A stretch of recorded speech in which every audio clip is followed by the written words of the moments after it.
The police are offering free Doritos if you turn in your dealer on 420. A man was arrested for baptizing himself naked in a church fountain. And the feral cat hunting competition for children has been canceled after backlash. These are the weird stories for Thursday on Weird AF News, the only daily weird news podcast in the galaxy. I have 3 weird, crazy, weird, strange news stories from around the world. Let's go. The police are offering Doritos if you turn in your dealer on 420. It's 420. Happy 420. Are you doing your 420 duty? You know what that is. I want to get high, so high. We have here a story out of Pennsylvania.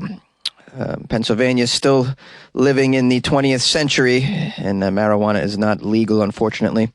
The New Cumberland Borough Police Department says they're encouraging a very special 420 day by offering some special services to the residents on a day recognized in cannabis culture.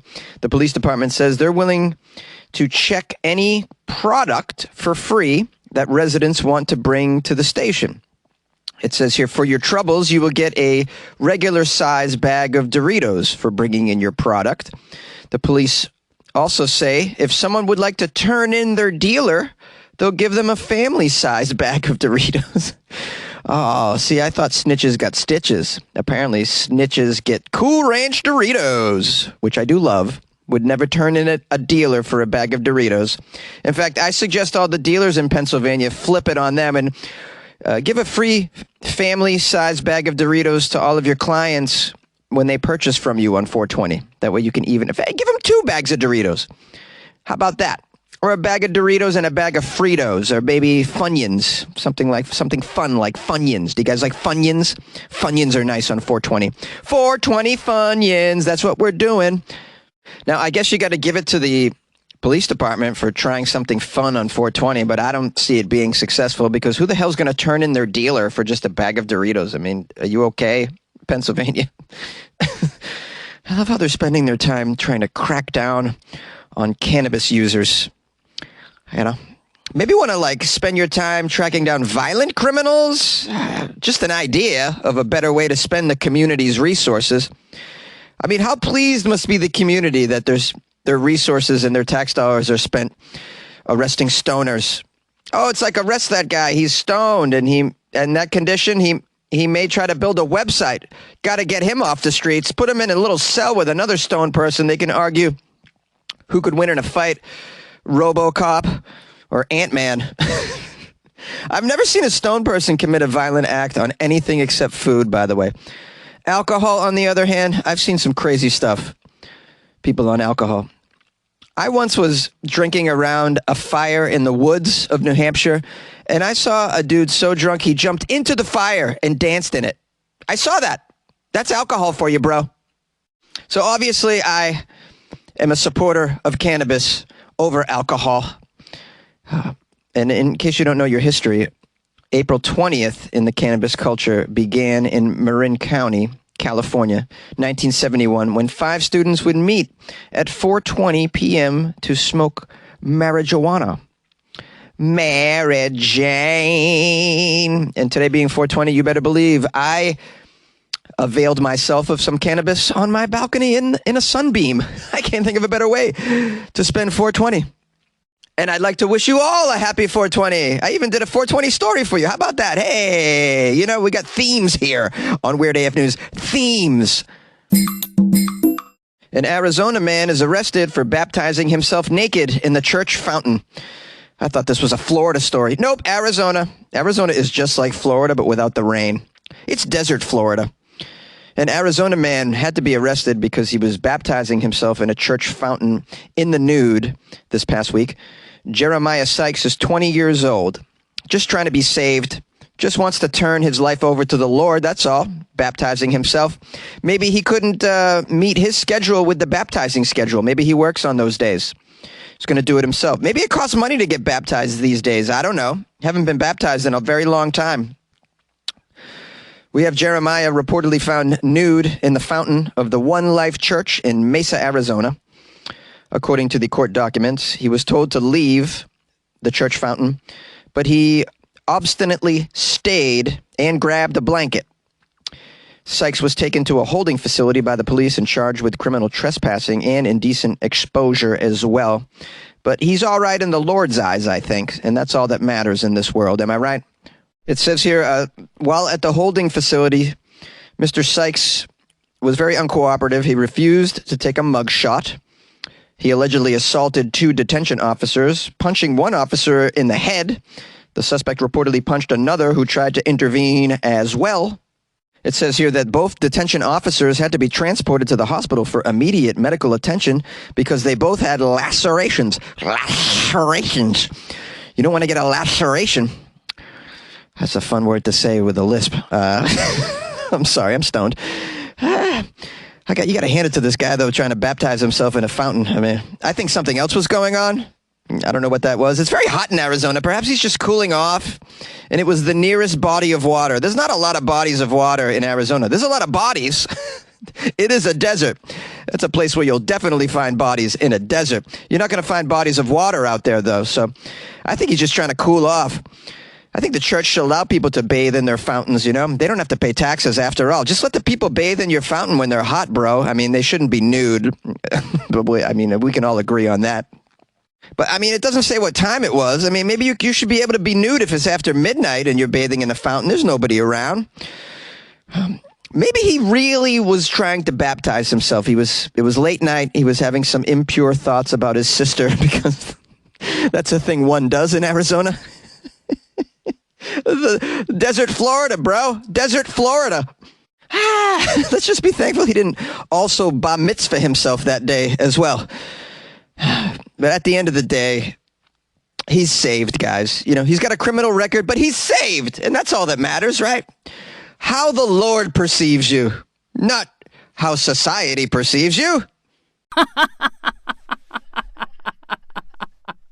Would you like to easily create and distribute a podcast everywhere, even earn money all in one place for free? Well, try Spotify for Podcasters.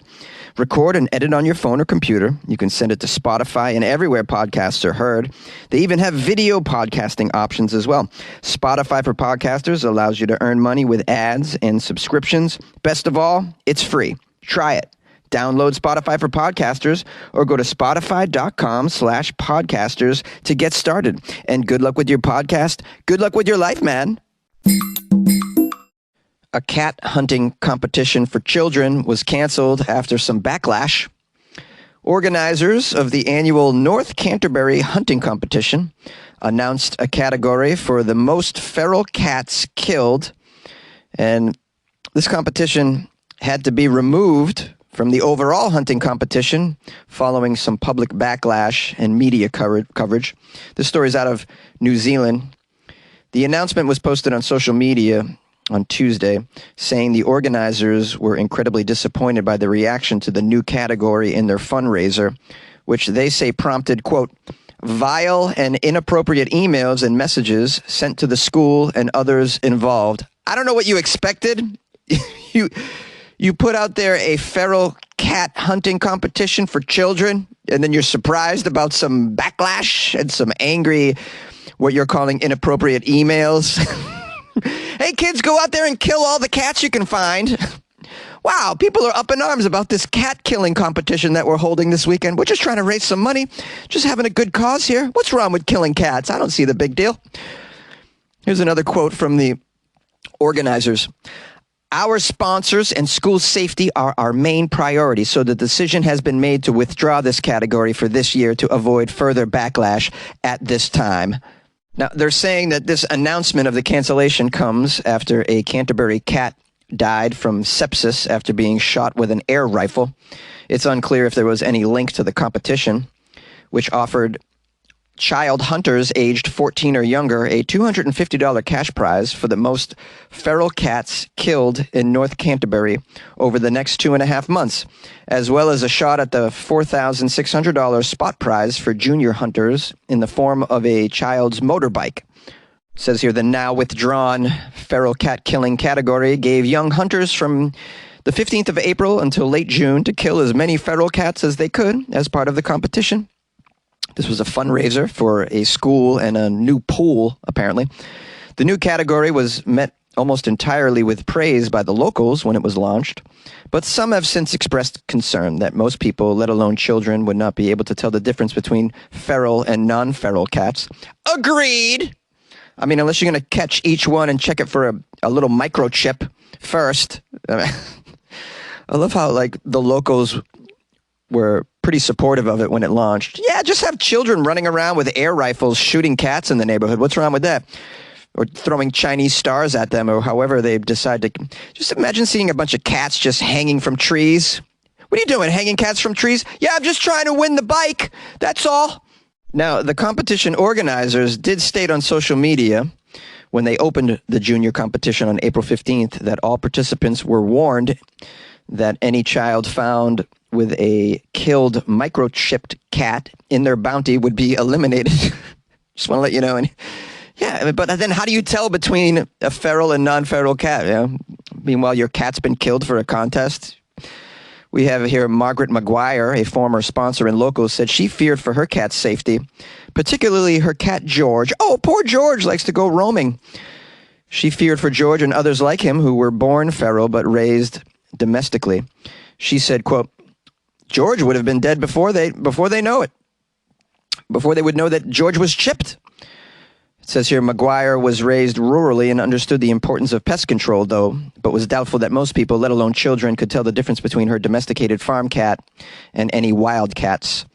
Feral cats were considered cats who lived independently of humans and were not the same as stray and house cats, which had varying interactions and dependence on actual people. Another professional in the story says they support the control of feral cats, obviously, as they have a major impact on native wildlife. But this had to be, quote, undertaken by experienced people using approved humane methods, not children. I agree.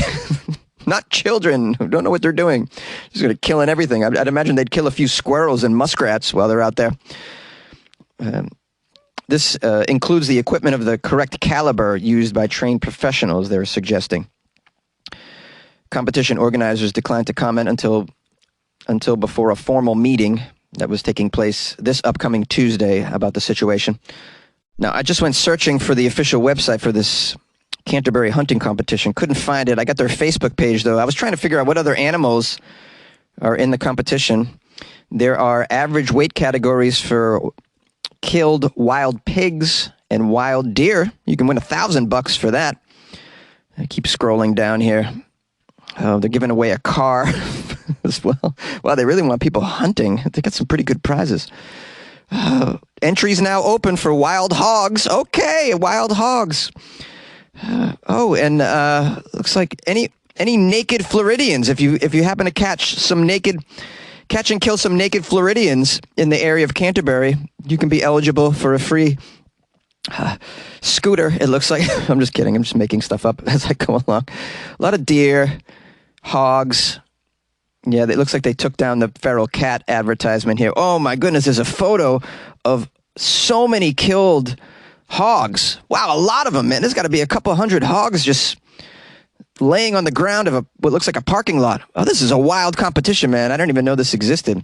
I'm sure it's necessary to do some damage control when it comes to these wild animals over there. But, I mean, having children out there with air rifles shooting small animals as part of a contest seems a little irresponsible to me.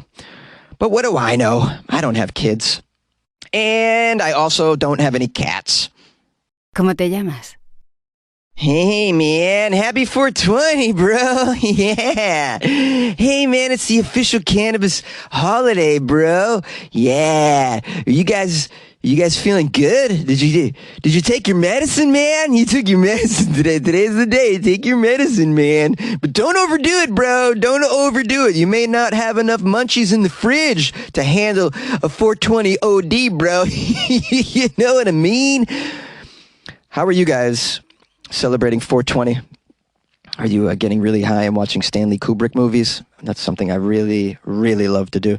Another thing I like to do is get high and watch live stream police chases on YouTube. Yeah, they live stream a lot of police chases here in Los Angeles, and there seems to be one almost every day. It's the camera from the helicopter from above showing you where the car trying to get away from the cops and all the shenanigans that go with that. So I like to watch those when I'm stoned and pretend that I'm watching my buddy play Grand Theft Auto over my house. It's pretty cool. It's a fun way to spend a stoned afternoon, I find. Anyways, let's in the style of Bob Marley, give thanks and praise. Listen to Bob Marley today. That's a good way to spend 420 as well. I want to give some shout outs. Actually, just one shout out. Rhea bought me coffees. Rhea bought me coffees off my website, weirdafnews.com. She bought me several coffees and wrote happy birthday and had some little cake emojis for me. It was really, really sweet. It made me very, very happy. I'm so appreciative of all the birthday love that I'm getting. A couple people reached out to me. They're like, what's your address? I want to send you something. Haven't gotten anything yet, but looking forward to it. Please don't send me any illegal substances through the mail. We frown upon that, okay? I do not accept illegal substances through the mail unless they were purchased by me off the dark web. That way I know what I'm getting. I'm just playing, guys. I don't condone any of this behavior. You know what I'm saying? Be responsible. Be a responsible citizen, just like our politicians and pastors, Be responsible like them. I'm high. Where am I? Where was I? I lost my place. Oh, I'm going to publish a couple of phone calls after this, and you can call the show yourself. That's right. 646-450-2012. And tomorrow's Friday, so we're going to do stories only from the state of Florida. Florida Friday on Weird AF News. And if you would like to contribute to Florida Friday, you can send me any Florida stories from this week. My email is funnyjones@gmail.com. You can also drop them into my DMs on Instagram @funnyjones as well. Please make it a recent story. I appreciate that. Please don't send me stories that I already covered, like last week. I get a lot of stories about Florida, and I've already covered them, and it makes me wonder if the people sending me stuff are listening to the podcast anymore. I still appreciate the effort, though, but listen. Yeah? Listen to the show. Why not? Anyways, yeah, we'll see you for Florida Friday tomorrow, and I hope to hear from you. It'll be a doozy of an episode, I think. I won't be as stoned. Definitely not. Maybe I will. I don't know. Maybe, 421, 420. Pretty close, right? Pretty close. Hey, Jonesy, we need an update on the Edwardsville Pierogi Festival versus the Chicago Pierogi Festival. You got any outcomes of how that battle went down? Oh, I got snakes under my porch. Hank, you can't hear the hissing, Hank. Just give me my shotgun, Hank. Oh, that was so funny. The old stuff is just as good as the new stuff. Okay, I don't know if you all realize that. Good gems in there. Hello, Jonesy. I think I do remember you talking about an episode where there were people who got into a sword fight while playing Monopoly. The son of one of the neighbors grabbed the sword and tried stabbing someone with it, and yeah, I think you did talk about that.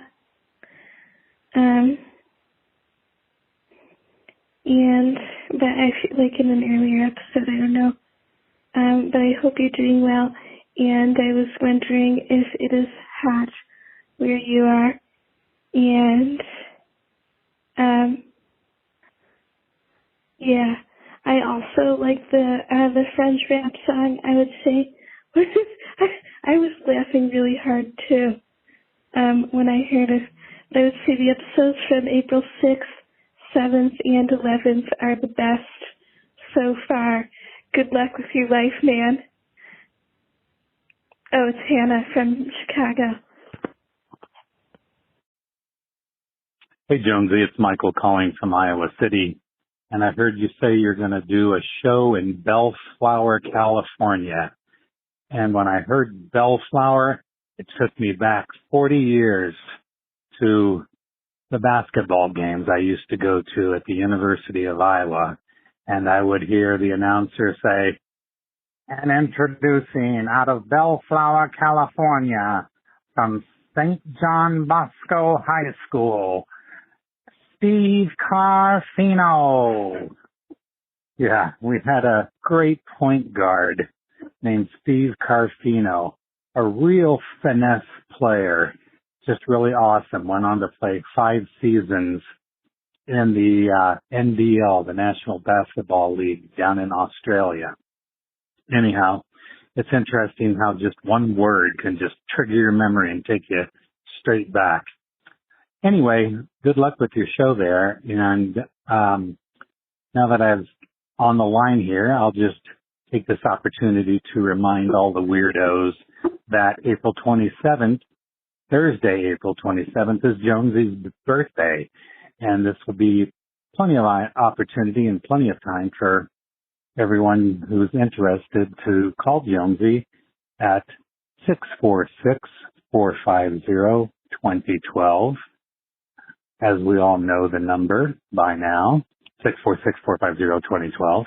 And call him if you'd like, and I'm sure he'll give you his address if you have any interest in sending Jonesy a birthday present. He'll give you his address, and if you just want to send him a card, maybe with a little gift card or something inside, some cash money, that's always appreciated because, you know, cash is king. But anyhow, if you have any inclination to do that, or to maybe go to the Patreon, patreon.com, and search for Weird AF News and join the Patreon. You know, you can join for as little as $1 a month, a dime a day, as I like to say, for the daily content that we get here from this wonderful podcast that Jonesy works so hard on to provide to us on a 5-day-a-week basis. You know, he really puts his heart and soul into it, and just really appreciate it so much for what he does for us.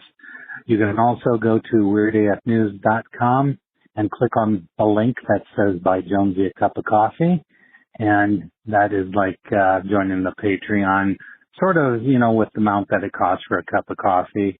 It's equivalent to joining the Patreon on a like $2 or $2.50 level.